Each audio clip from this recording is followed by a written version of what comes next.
கூட்டுறவுத்துறையா கூட்டு போட்டு கொள்ளையடிக்கும் துறையா என்று அறப்போர் இயக்கம் கேள்வி எழுப்பியுள்ளது. இதுகுறித்து அதன் செய்திக்குறிப்பில் கடந்த 3 ஆண்டுகளில் மக்கள் வரி பணத்தில் சுமார் 44,608 கோடி ரூபாய் தள்ளுபடி கொடுத்த திமுக அரசு மோசடியாக தள்ளுபடி பெற்ற மோசடிவாதிகள் விவரங்களை வெளியிட தயங்குவது ஏன்?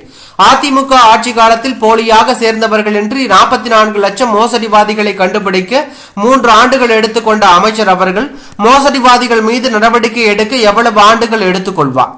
மோசடியாக பெற்ற நகை கடன் தள்ளுபடி, வேளாண் கடன் தள்ளுபடி மற்றும் சுய உதவிக்குழு கடன் தள்ளுபடி ஆகிய தொகைகளை மீட்க எவ்வளவு ஆண்டுகள் எடுத்துக்கொள்வார்? அதிமுக ஆட்சியில் போலியாக கூட்டு சங்கங்களில் நுழைந்த மோசடிவாதிகள் மீது நடவடிக்கை எடுப்பாரா அல்லது வேடிக்கை மற்றும் பார்த்து மோசடிவாதிகளுக்கு துணை போவாரா என்று அவர்கள் கேள்வி எழுப்பியுள்ளது பரபரப்பையும் அதிர்ச்சியும் ஏற்படுத்தி உள்ளது.